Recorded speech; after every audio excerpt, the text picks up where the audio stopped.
എല്ലാവർക്കും സ്വാഗതം. ഈ റിവ്യൂ ഇഷ്ടപ്പെടുവാണെങ്കിൽ ഒന്ന് ലൈക്ക് ചെയ്തും സബ്സ്ക്രൈബ് ചെയ്തും സപ്പോർട്ട് ചെയ്യണേ. അപ്പം അനി പൂസായി അവന് തലയ്ക്ക് വെളിവില്ലാണ്ടാണ് ഇരിക്കുന്നത്. അവിടെ നിൽക്കുന്ന കോൺസ്റ്റബിളിനോട് പറയുന്നുണ്ട്, മദ്യം കഴിച്ച് കുറച്ച് കഴിയുമ്പോൾ ഒരു പെരുപ്പല്ലേ സാറേ എന്നൊക്കെ ചോദിക്കുന്നുണ്ട്. അന്നേരം ഇത് കേട്ടോണ്ട് ആദർശ് അങ്ങോട്ട് വന്നെ, അത്ര നിൻ്റെ തലയ്ക്ക് പെരുപ്പല്ല, നല്ല തല്ല് തരുമോ എൻ്റെ, എന്തിനാ അനി നീ ഇങ്ങനെയൊക്കെ കാണിക്കുന്നത്, ഈ കോലത്തിൽ നിന്നെ എങ്ങനെയാണ് ഞങ്ങൾ വീട്ടിലോട്ട് കൊണ്ടുപോകുന്നത് എന്ന് ചോദിക്കുമ്പോൾ അനി പറയുന്നുണ്ട്, എന്നെ വീട്ടിലോട്ടൊന്നും കൊണ്ടുപോകണ്ട, ഞാൻ ഇവിടെ തന്നെ കഴിഞ്ഞോളാം ഇന്ന് രാത്രി എന്ന് പറയുമ്പം നയന് ചോദിക്കും, ആരെ കാണാനാ ഇവിടെ നിൽക്കുന്നേ എന്ന്. അന്നേരം അനി പറയുന്നുണ്ട്, ഞാൻ വെള്ളം അടിച്ച് മദ്യപിച്ച് വണ്ടി ഓടിച്ചു, അപ്പോൾ അതൊരു കേസാണല്ലോ, അതുകൊണ്ട് എന്നെ പിടിച്ച് ലോക്കപ്പിലാക്കാവുന്ന കാര്യമല്ലേ ഉള്ളൂ, അതുകൊണ്ട് ഞാൻ ഇവിടെ ഇരുന്നോളാം എന്ന് പറയുവാണ്. അന്നേരം ആദർശ് പറയുന്നുണ്ട്, അങ്ങനെ നീ ചെയ്തിട്ടുണ്ടെങ്കിൽ അതിൻ്റെ ഫൈൻ ഞാൻ അടച്ചിട്ടുണ്ട്, മര്യാദയ്ക്ക് ഇങ്ങ് വാടാ എന്ന് പറഞ്ഞ് കയ്യെ പിടിച്ച് കൊണ്ടുപോകാൻ തുടങ്ങുകയാണ്. അന്നേരം അങ്ങോട്ടേക്ക് ആ എസ് ഐ വരും. അപ്പം എസ് ഐ അങ്ങനെ പറയുവാണ്, സാറിൻ്റെ അനിയനാണോ ഇയാളെ കൊണ്ട് ഭയങ്കര ശല്യമാണ് മാഡത്തിന് മാത്രമല്ല ഞങ്ങൾക്കും. ചില സമയത്ത് പോലീസ് വണ്ടി തടഞ്ഞു നിർത്തിയിട്ടാണ് മാഡത്തിനോട് സംസാരിക്കണമെന്ന് പറയുന്നത്, ഇങ്ങനെയാണെങ്കിൽ ഭയങ്കര ബുദ്ധിമുട്ടാണ് കേട്ടോ എന്നൊക്കെ പറയും കേട്ടോ. അതൊക്കെ കേൾക്കുമ്പോൾ ആദർശിനും ആകെ വിഷമാവുന്നുണ്ട്. ഏതായാലും അനിയൻ കൊണ്ട് ആദർശം ഇങ്ങോട്ട് പോരുവാണ്. പോയി കഴിയുമ്പോൾ അയാൾ പറയുവാണ് കൂടെയുള്ളവരോട്, ഇത് ആനന്ദപുരിയിലെ പയ്യനാ, മിക്കവാറും മേഡത്തോട് ഭയങ്കര പ്രേമമായിരിക്കും അവന്, മാഡം ഒരു വാക്ക് പറഞ്ഞിട്ടുണ്ടെങ്കിൽ ഈ SI പോസ്റ്റൊക്കെ വേണ്ടാന്ന് വെച്ച് സുഖമായിട്ട് പിന്നെ ജീവിക്കാനുള്ള വക അവരുടെ വീട്ടിൽ തന്നെയുണ്ട്. അത് അങ്ങനെയായിരുന്നെങ്കിൽ നമ്മളും രക്ഷപ്പെട്ടേനെ. ഇതിനു മുമ്പായിരുന്നെങ്കിൽ എന്തെങ്കിലുമൊക്കെ കൈമടക്ക് കയ്യിൽ വരുന്നതായിരുന്നു, ഇപ്പോൾ അതും കിട്ടുന്നില്ല. അവർ വന്നേ പിന്നെ അതൊന്നും സാധിക്കുന്നില്ലല്ലോ, അതുകൊണ്ട് അവർ പോകുമായിരുന്നെങ്കിൽ നമ്മളും രക്ഷപ്പെട്ടേനെ എന്നാണ് അയാൾ പറയുന്നത്. ഏതായാലും ആദർശിൻ്റെ കൂടെ അനി അവിടുന്ന് ഇറങ്ങി പോരുന്നുണ്ട്. പക്ഷേ എനിക്ക് നന്ദുവിനെ കാണാതെ പോരാനൊരു ബുദ്ധിമുട്ട്, അതുകൊണ്ട് തിരിഞ്ഞ് നോക്കുക. അന്നേരം ആദർശ് ചോദിക്കുന്നുണ്ട്, നീ ആരെയാടാ നോക്കുന്നത്, മര്യാദയ്ക്ക് ഇങ്ങോട്ട് വാന്ന് പറയുമ്പോൾ, അല്ല എന്നെ ഇങ്ങോട്ട് കൊണ്ടുപോകുന്നത് SI അല്ലേ, അപ്പോൾ പോകുമ്പോൾ SIയോട് പറഞ്ഞിട്ട് പോകണ്ടേ എന്ന് ചോദിക്കുമ്പം നയന പറയുന്നുണ്ട്, SIയോടൊക്കെ ഞാൻ പറഞ്ഞു അതിന് പോയി വണ്ടിയിൽ കയറുമെന്ന് പറയുമ്പോൾ, അത് അങ്ങനെയല്ലെന്നേ വേണ്ടത് എന്നിങ്ങനെ പറയുക കേട്ടോ. അന്തേക്കാം നന്ദു അങ്ങോട്ട് വരും. അന്നേരം അനി പറയുന്നുണ്ട്, SI ആയേ പിന്നെ ഭയങ്കര ഹെഡ് വെയിറ്റാണ്, നമ്മൾ വിളിച്ചാൽ ഫോൺ എടുക്കത്തില്ല, കാണാൻ വന്നിട്ടുണ്ടെങ്കിൽ മുഖത്ത് നോക്കിയാൽ അങ്ങനെയൊക്കെയാണ്, അതുകൊണ്ടാണ് എനിക്ക് ഇങ്ങനെ ചെയ്യേണ്ടി വന്നത്, ഞാൻ മനഃപൂർവ്വമാണ് മദ്യപിച്ചിട്ട് അങ്ങോട്ട് വന്നത്, അങ്ങനെയെങ്കിലും ഇവളെ കാണാമല്ലോ എന്നോർത്ത് തന്നെയാണ് ചെക്കിംഗ് ഉള്ള സ്ഥലത്തേക്ക് മദ്യപിച്ച് വണ്ടി ഓടിച്ചിട്ട് വന്നത് എന്ന് അനി പറയുമ്പോൾ നന്ദി ചോദിക്കുന്നുണ്ട്, എന്തിനാ അനി ഇങ്ങനെയൊക്കെ കാണിക്കുന്നത്, നീ വെറുതെ നിൻ്റെ വില കളയരുത് എന്ന് പറയുമ്പോൾ, എനിക്കെന്ത് വില, എന്നെയൊക്കെ മൈൻഡ് ചെയ്യാൻ ആരും ഇല്ലല്ലോ എന്നൊക്കെ പറഞ്ഞിങ്ങനെ ഭയങ്കര സങ്കടമാട്ടോ എനിക്ക്. അന്നേരം ഇത് കേൾക്കുന്ന ആദർശന് ദേഷ്യം വരുന്നുണ്ട്, ശരിക്കും ഇവൻ്റെ കാരണം തീർത്തോളം കൊടുക്കുക ചെയ്യണം, മര്യാദയ്ക്ക് ഇങ്ങോട്ട് വാടാ എന്ന് പറഞ്ഞിങ്ങനെ വിളിക്കുക. എന്നിട്ട് ആദർശ് പറയുന്നുണ്ട്, നന്ദു ഒരു പ്രധാനപ്പെട്ട പോസ്റ്റിലാണ് ഇരിക്കുന്നത്, നീ ആയിട്ട് അവളെ ശല്യം ചെയ്യരുത് എന്ന് പറയുമ്പം അനി പറയുന്നുണ്ട്, അതിന് ഞാൻ ശല്യം ചെയ്യാനൊന്നും വരുന്നില്ല, ഇടയ്ക്കിടയ്ക്ക് ഇവിടെയൊന്നും വരും, ഒന്ന് SI ഇറങ്ങി പോകുന്നത് കാണും എന്നിട്ട് തിരിച്ചു പോകും, അത് വലിയ തെറ്റൊന്നും അല്ലല്ലോ, ഇന്ത്യയിൽ ഒരു മനുഷ്യനെ നോക്കാൻ പാടില്ല എന്ന് നിയമമൊന്നും ഇല്ലല്ലോ എന്ന് പറയുമ്പം നന്ദു പറയുന്നുണ്ട്, ആവശ്യമില്ലാതെ സ്റ്റേഷനിലോട്ട് വരുന്നതും ഒരു ബുദ്ധിമുട്ടാണ്, അങ്ങനെ ചെയ്യരുതെന്ന് പറയുമ്പോൾ, അങ്ങനെ ചെയ്യരുതെങ്കിൽ നീ എൻ്റെ ഫോൺ എടുക്കണം, അങ്ങനെയാകുമ്പോൾ ഞാൻ നിൻ്റെ പുറകെ വരികയല്ലോ, ഫോൺ എടുക്കാത്തതുകൊണ്ടല്ലേ ഞാൻ വരുന്നത് എന്ന് ചോദിക്കുമ്പോൾ, അങ്ങനെ നീ ഇപ്പോൾ ഇവളുടെ പുറകെ നടന്ന് ശല്യം ചെയ്താലും അവൾ ഫോൺ എടുക്കില്ല, മര്യാദയ്ക്ക് ഇങ്ങ് വാടാ എന്ന് പറഞ്ഞ് ആദർശ അനിയും കൊണ്ട് അങ്ങ് പോയി കഴിയുമ്പം നയന നന്ദുവിനോട് പറയുവാണ്, നന്ദു അവൻ എത്രയൊക്കെ ശല്യം ചെയ്താലും നിൻ്റെ മനസ്സ് മാറരുത്, നീ ഫോൺ കോൾ അറ്റൻഡ് ചെയ്യുകയൊന്നും ചെയ്യരുതെന്ന് പറയും. അന്നേരം നന്ദു പറയുന്നുണ്ട്, അവൻ്റെ ഈ പോക്ക് കാണുമ്പോൾ എനിക്ക് പേടിയാകുമോ ചേച്ചി, രണ്ടും കൽപ്പിച്ച് അവൻ ഓരോന്ന് ചെയ്യുന്നത് എന്ന് പറയുമ്പോൾ, എന്ത് ചെയ്യാനാ മോളെ എന്ന് പറഞ്ഞിട്ട് നയന കൂടെ ചെല്ലുന്നുണ്ട്. ഈ സമയം അനി വണ്ടിയിൽ നിന്ന് ആദർശിനോട് പറയുവാണ്, മദ്യപിച്ച് കഴിഞ്ഞപ്പോൾ എനിക്ക് നല്ല രീതിയിൽ കവിതയൊക്കെ വരുന്നുണ്ടെന്ന്, അത് നിൻ്റെ കവിത മനസ്സിലിരുന്നാൽ മതി, പുറത്തേക്ക് തള്ളണ്ട എന്ന് പറഞ്ഞ് ദേഷ്യപ്പെടുന്നുണ്ട് ആദർശ്. ഇവരങ്ങ് പോയി കഴിയുമ്പോഴും ആകെ വിഷമമാട്ടോ, നന്ദുവിനെ ഇങ്ങനെ നോക്കി നിൽക്കുവാണ്. വണ്ടിയിൽ കയറിയിട്ട് ഹായ് ഡിയർ ഞാൻ പോട്ടെ ടാറ്റ എന്നൊക്കെ പറഞ്ഞ് വണ്ടിയിൽ നിന്ന് തല പുറത്തേക്ക് ഇട്ട് ടാറ്റയൊക്കെ കൊടുക്കുവാണ് അനി. അന്നേരം മര്യാദയ്ക്ക് തല അകത്തിട ഇനി, അല്ലെങ്കിൽ തലയും പോകുമെന്ന് പറഞ്ഞ് ആദർശ് വലിച്ച് അകത്തോട്ടിടുന്നുണ്ട്. ഏതായാലും അവരവിടെ നിന്ന് അങ്ങ് പോരുന്നു. ആകെ വിഷമത്തോടെ അനിയുടെ ഈ അവസ്ഥ കണ്ട് നിൽക്കുവാണ് നന്ദു. ഏതായാലും പോരുന്ന വഴിക്ക് വണ്ടി നിർത്തി ആദർശ് അവിടെ ഒരു കടയിൽ കയറി മോര് മേടിച്ച് കൊടുക്കുവാണ് അനിക്ക്, ഇത്തിരി കെട്ടുവിട്ട് ഇത്തിരി വെളിവ് വരട്ടെ എന്നോർത്ത്. അന്നേരം അത് കുടിക്കാൻ ഭയങ്കര മടിയാണ്, നിർബന്ധിച്ച് കുടിപ്പിച്ചെല്ലാം കഴിഞ്ഞിട്ട് നയന ചോദിക്കുന്നുണ്ട്, എന്തിനാ അനി നീ ഇങ്ങനെയൊക്കെ കാണിക്കുന്നത്, നിനക്ക് മര്യാദയ്ക്ക് ഇരുന്നൂടെ എന്ന് ചോദിക്കുമ്പം അനി പറയുന്നുണ്ട്, ഞാൻ മര്യാദയ്ക്ക് ഇരിക്കണമെങ്കിലേ നന്ദുവിനോട് പറ, അവളിടയ്ക്ക് എൻ്റെ കോൾ അറ്റൻഡ് ചെയ്യുകയോ ഒന്ന് കാണുകയോ ഒക്കെ ചെയ്യുവാണെങ്കിൽ ഞാൻ ഇങ്ങനെയൊന്നും ആകില്ല എന്ന് പറയുമ്പം നയന പറയുന്നുണ്ട്, അവൾ അങ്ങനെയൊക്കെ ചെയ്തിട്ട് നീ നിൻ്റെ സ്വഭാവം മാറ്റിയില്ലെന്ന്. അങ്ങനെയാണെങ്കിൽ ഞാൻ എൻ്റെ സ്വഭാവം മാറ്റാൻ പോകുന്നുമില്ല എന്ന് നയനയോട് പറയുവാണ് അനി. അന്നേക്ക് ആദർശം മോര് കുടിച്ച് ഗ്ലാസ്സൊക്കെ കൊടുത്തിട്ട് തിരിച്ചു വരും. എന്നിട്ട് ഇവൻ എന്താ ഈ പറയുന്നതെന്ന് ചോദിക്കുമ്പോൾ, അതിനെന്തെങ്കിലും വെളിവുണ്ടെങ്കിലല്ലേ പറഞ്ഞിട്ട് കാര്യമുള്ളൂ എന്ന് നയന പറയും. ഏതായാലും രണ്ടുപേരോട് വണ്ടി കയറി പോരുവാട്ടോ. ഈ സമയം അനന്തപുരിയിൽ ആകെ ടെൻഷനോടെ നോക്കിയിരിക്കുകയാണ് ദേവയാനിയും ജയനോട്. അവരോട് രണ്ടുപേരോടും മാത്രമേ ഈ കാര്യങ്ങൾ പറഞ്ഞിട്ടുള്ളൂ ആദർശ്. അന്നേരം ദേവയാനി ചോദിക്കുന്നുണ്ട്, എനിക്ക് എന്താ പറ്റിയ, അവനെ എന്തിനെ വിളിച്ചുകൊണ്ട് വരാൻ വേണ്ടി പോയത്, എന്താ പ്രശ്നം എന്ന് ചോദിക്കുമ്പോൾ അറിയില്ല, അവർ വരട്ടെ എന്നൊക്കെയാണ് ജയൻ പറയുന്നത്. ഏതായാലും ഇവർ സംസാരിച്ചുകൊണ്ടിരിക്കുമ്പോഴേക്കും വീട്ടിലോട്ട് അവർ വരും.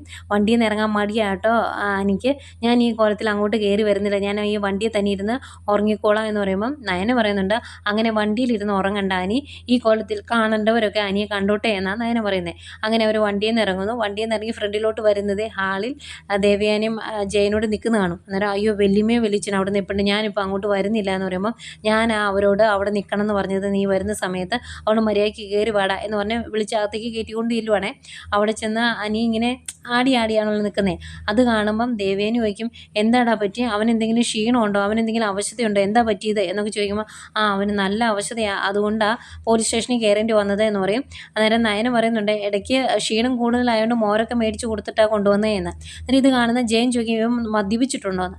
അന്നേരം മദ്യപിച്ചിട്ടുണ്ട്, അതുകൊണ്ടാണല്ലോ നന്ദുവിന് ഇവനെ അറസ്റ്റ് ചെയ്ത് കൊണ്ടുകൊണ്ട് വന്നത് എന്നിങ്ങനെ പറയുമ്പം, മനഃപൂർവ്വം നന്ദു അറസ്റ്റ് ചെയ്യാൻ വേണ്ടി തന്നെ അവനിങ്ങനെയൊക്കെ ചെയ്തത് എന്ന് നയനയും പറയും. അന്നേരം സങ്കടം വന്നിട്ട് ദേവേനി, ഇത് എന്ത് പണിയാടാ നീ കാണിച്ച്, നിൻ്റെ ഈ കോലത്തിൽ അച്ഛനും അമ്മയും കണ്ടിട്ടുണ്ടെങ്കിൽ അവർക്കത് സഹിക്കാൻ പറ്റുമോ എന്നൊക്കെ ചോദിച്ച് ഇങ്ങനെ വഴക്ക് പറയുമ്പം ജയൻ വന്ന് പിടിച്ചു മാറ്റും. എന്നിട്ട് ഇനി പറഞ്ഞിട്ട് കാര്യമൊന്നുമില്ല, അവനെ വെളിവ് കാണില്ല, അവനെ റൂമിലേക്ക് കൊണ്ട് കിടത്ത ആദർശ് എന്ന് പറയും. ആദർശ് നയനയും നമ്മുടെ അനിയും കൊണ്ട് റൂമിലേക്ക് പോയി കഴിയുമ്പം ദേവയാനി പറയുവാണ്, ഇനിയിപ്പോൾ എത്രയൊക്കെ ശല്യം ചെയ്താലും, നന്ദുവിനെ ശല്യം ചെയ്താലും അവളുടെ മനസ്സ് മാറരുത് എന്ന് മോള് അവളോട് പറയണം കേട്ടോ എന്ന് പറയും. നയനയോട് പറയും അങ്ങനെ. അന്നേരം നയന പറയുന്നത്, ഞാൻ അവളെ ഇടയ്ക്കിടയ്ക്ക് അങ്ങനെ ഉപദേശിക്കാറുണ്ട്, അവളത് അനുസരിക്കാറുമുണ്ട്, പക്ഷേ അനി ഇങ്ങനെ തുടങ്ങി അവൾ എന്താ ചെയ്യുന്നത് എന്ന് ചോദിക്കും. അന്നേരം ജയൻ പറയും, അതൊക്കെ നമുക്ക് പിന്നെ സംസാരിക്കാം, മോള് പോയി കിടക്കുക എന്ന് പറഞ്ഞ് നയനയും പറഞ്ഞു വിടുക. നയന ഇങ്ങ് പോയി കഴിയുമ്പോഴേക്കും ജയൻ പറയുന്നുണ്ട്, അനിയുടെ ജീവിതം നശിച്ചുകൊണ്ടിരിക്കുവാണ്, അവൻ ആദ്യമായിട്ട് സ്നേഹിച്ചതാണ് നന്ദുവിനെ, അവളെ മനസ്സിലിട്ടുകൊണ്ട് നടന്നതല്ലേ അവൻ, പെട്ടെന്നൊരു സുപ്രഭാതത്തിൽ അതങ്ങ് എടുത്ത് മാറ്റേ എന്ന് പറഞ്ഞാൽ അവനെ കൊണ്ട് സാധിക്കില്ല, പിന്നെ അവനെ നേർവഴിക്ക് നയിക്കാൻ അവൻ കല്യാണം കഴിച്ച് പെണ്ണിനും സാധിക്കില്ല, എന്താ ചെയ്യുന്നത് എന്നൊക്കെ ഇങ്ങനെ പറയുമ്പം ദേവയാനിക്ക് ആകെ സങ്കടമാകുന്നുണ്ട് കേട്ടോ. പിന്നീട് അനാമികയാണ് കാണിക്കുന്നത്. അനാമിക അവളുടെ വീട്ടിൽ പോയി നിൽക്കുക, ഇങ്ങോട്ട് വരാനൊരു മടി, കാരണം സ്വർണം വിറ്റ കാര്യമൊക്കെ ഇനി ദേവയാനി ചോദിച്ചാൽ എന്ത് ചെയ്യും, അതുകൊണ്ട് പോരുന്നില്ല എന്ന് പറഞ്ഞിരിക്കുവാണ്. അന്നേരം വേണു എങ്ങനെയെങ്കിലും തള്ളി വിടാൻ വേണ്ടി നോക്കുന്നുണ്ട്. അതുപോലെ രേവതിയും പറയുന്നുണ്ട്, മോളെ അവിടുന്ന് അനിയുടെ അമ്മ വിളിച്ചായിരുന്നു, മോളിങ്ങനെ മാറി നിൽക്കരുത്, അങ്ങോട്ട് ചെല്ലണോ എന്ന് പറഞ്ഞ് നിർബന്ധിക്കുക, മോൾ അങ്ങോട്ട് ചെല്ലുക എന്ന് പറയും. അന്നേരം അനാമിക പറയുന്നുണ്ട്, ഇത്രയും കാലവും അനിയുടെ വല്യമ്മ കൂടെയുണ്ട് എന്നൊരു ബലം ഉണ്ടായിരുന്നു, പക്ഷേ ഇപ്പം അവരും മറുകണ്ഠം ചാടിയില്ല, ഇനി എനിക്ക് അവിടെ പിടിച്ചു നിൽക്കാൻ പാടാണ് എന്ന് പറയുക. അന്നേരം വേണു പറയുന്നുണ്ട്, അവർ മരുമോളെ ഇഷ്ടപ്പെട്ട് തുടങ്ങിയത് നമ്മൾ അറിഞ്ഞില്ലല്ലോ, അതുകൊണ്ട് നമുക്കൊന്നും ചെയ്യാനും പറ്റിയില്ല, ഇനിയിപ്പോൾ എന്താ ചെയ്യുന്നത്, ഏതായാലും മോൾ അങ്ങോട്ട് പോയേ മതിയാവുള്ളൂ, നമുക്ക് കുറേ ലക്ഷ്യങ്ങളുണ്ടെന്ന് മോൾക്കറിയാലോ, അതുകൊണ്ട് എങ്ങനെയെങ്കിലും അവിടെ പിടിച്ചു നിൽക്കണം കുറച്ച് നാളുകൂടെ, എന്നിട്ട് നമുക്ക് എന്തെങ്കിലുമൊക്കെ നേടാൻ പറ്റുവാണെങ്കിൽ അത് നേടണം, അതിപ്പോഴേ സാധിക്കുകയുള്ളൂ എന്നൊക്കെ ഇങ്ങനെ പറയുക. അന്നേരം അനാമികയ്ക്ക് ആകെ ഒരു വിഷമമാണ്. അന്നേരം രേവതി പറയുന്നുണ്ട്, നീ ഒരു കാര്യം ഓർക്കണം, ആദർശ് ഇത്രയും വലിയ തെറ്റ് ചെയ്തിട്ട് അവനെ വിട്ടിട്ട് പോയിട്ടില്ല നയന, അവൾക്കറിയാം അവിടുന്ന് വിട്ടിട്ട് പോയിട്ടുണ്ടെങ്കിൽ നഷ്ടം അവൾക്കാണ് എന്ന്, അതുപോലെ തന്നെ വേണം മോളും ചിന്തിക്കാൻ എന്ന്. ഏതായാലും മോൾ ഇപ്പോൾ അവിടെ സ്ഥിരമായിട്ട് നിൽക്കുന്നൊന്നുമില്ലല്ലോ, നമ്മുടെ കാര്യങ്ങൾ നേടിയെടുത്തു കഴിഞ്ഞാൽ നമ്മൾ അവിടുന്ന് പോന്നാൽ മതിയല്ലോ എന്നൊക്കെ പറഞ്ഞ് നിർബന്ധിച്ച് ഒരുവിധം പറഞ്ഞു വിടും. എന്നാൽ ഞാൻ പോകാം എന്ന് അനാമിക പറയുന്നേക്കും രണ്ടെണ്ണത്തിൻ്റെ മുഖത്ത് ഭയങ്കര സന്തോഷമാട്ടോ. അനന്തപുരിയിൽ എത്തുന്ന അനാമിക ദേവേനെ കാണാനായിട്ട് വരുന്നുണ്ട്. അപ്പോൾ ദേവേനെ ഇങ്ങനെ ഓരോ അനിയുടെ കാര്യങ്ങളൊക്കെ ഓർത്ത് ഇങ്ങനെ വിഷമിച്ചിരിക്കുന്ന സമയത്ത് അങ്ങോട്ട് ചെല്ലുന്നേ. അന്നേരം വല്യമ്മേ ഞാൻ വന്നു, ഇങ്ങോട്ട് വരാൻ എനിക്ക് ഭയങ്കര ബുദ്ധിമുട്ടായിരുന്നു, പിന്നെ അമ്മ എന്നെ നിർബന്ധിച്ച് വിട്ടതാ എന്നൊക്കെ പറയും. അന്നേരം ദേവേനി പറയുന്നുണ്ട്, മോൾ ഇങ്ങനെ ചെറിയ ചെറിയ കാര്യങ്ങൾക്ക് ടെൻഷൻ ആവുമെന്നും വേണ്ട, മോളുടെ ഈ ജീവിതത്തിനേക്കാൾ ബുദ്ധിമുട്ടായിരുന്നു നയനയും ആദർശം തമ്മിലുള്ള ജീവിതം, അതുകൊണ്ട് മോൾ ടെൻഷൻ ആവണ്ട, മോളുടെ ജീവിതവും ശരിയായിക്കോളും എന്നൊക്കെ ഇങ്ങനെ പറയുമ്പം അനാമിക മനസ്സിലോർക്കുവാണ്, പിന്നെ അയാൾ വിവാഹത്തിന് മുമ്പേ ഒരു കുഞ്ഞിൻ്റെ അച്ഛനായി, ഇപ്പം എന്നിട്ടും അവൾ അയാളെ സ്നേഹിക്കുവാണ്, അപ്പോൾ പിന്നെ തിരിച്ച് സ്നേഹിക്കാതിരിക്കാൻ പറ്റിയല്ലോ എന്നാൽ മനസ്സിലോർക്കുന്നേ.